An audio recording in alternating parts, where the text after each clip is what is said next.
मध्य प्रदेश के मंत्री विजय शाह द्वारा कर्नल सोफिया कुरैशी पर दिए गए बयान को लेकर एसआईटी ने कोर्ट में शुरुआती रिपोर्ट दाखिल की है। रिपोर्ट प्रस्तुत होने के बाद सुप्रीम कोर्ट में सुनवाई हुई।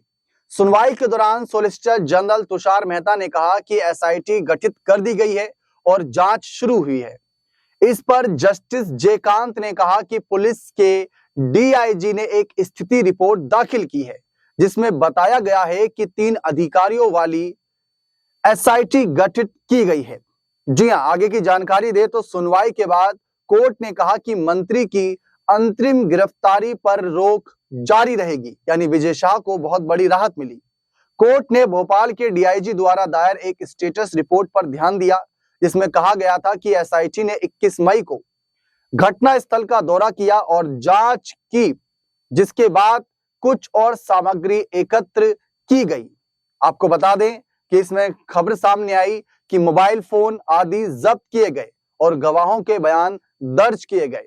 जांच अभी शुरुआती चरण में है, इसीलिए कुछ और समय मांगा गया है। इसके अनुसार मामले को फिर से कहीं ना कहीं सूचीबद्ध किया गया, जिसमें यह निर्देश दिया गया है कि जांच जारी रहेगी और तो और अगली तारीख से पहले एक और स्टेटस रिपोर्ट रिकॉर्ड में रखी जाएगी। जस्टिस सूर्यकांत और एन कोटेश्वर सिंह की अगर हम बात करें तो उनकी बेंच शाह द्वारा दायर 2 याचिकाओं पर सुनवाई कर रही थी।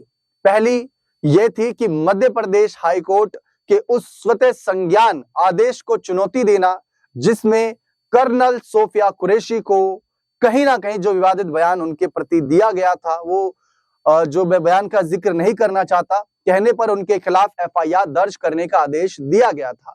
दूसरी, हाईकोर्ट के 15 मई के उस आदेश के खिलाफ जिसमें संबंधित बेंच ने शाह के खिलाफ दर्ज एफआईआर पर असंतोष व्यक्त किया था और साफ तौर पर कहा था कि यह सुनिश्चित करने के लिए जांच की निगरानी करेगी यह कि निष्पक्ष रूप से हो।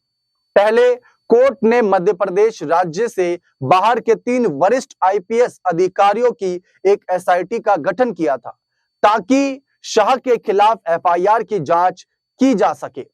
अब इस मामले पर जैसे ही आगे मामला बढ़ा तो कोर्ट ने शाह की गिरफ्तारी पर भी रोक लगा दी थी, इस शर्त के साथ कि उन्हें जांच में शामिल होना चाहिए और पूरी तरह से सहयोग करना चाहिए। वहीं आगे की जानकारी दे तो बीजेपी कोर्ट ने कहीं ना कहीं माफ कीजिएगा, सुप्रीम कोर्ट ने बीजेपी नेता कुंवर विजय शाह को बड़ी राहत दी। कोर्ट ने उनके खिलाफ दर्ज एफआईआर पर रोक लगा दी है। यह एफआईआर कर्नल सोफिया कुरैशी पर की गई टिप्पणी के बाद दर्ज हुई। अब कोर्ट ने मध्य प्रदेश हाईकोर्ट को कहीं ना कहीं देखा जाए तो हाईकोर्ट को भी इस मामले में आगे कार्यवाही न करने का आदेश दिया है। अब इस मामले की जांच एसआईटी करेगी। एसआईटी की अगर हम बात करें तो एसआईटी में 3 आईपीएस अधिकारी शामिल हैं। कोर्ट ने एसआईटी को जल्द से जल्द पूरी करने की यहां पर आदेश दिया हुआ है। तो इस मामले पर लगातार सुर्खियां बनी हुई है, कोर्ट के फैसले आ रहे हैं। अब देखना दिलचस्प रहेगा कि क्या इस केस का निष्कर्ष रहता है। बने रहें चैनल के साथ। तमाम बड़ी खबरों के लिए बहुत बहुत शुक्रिया।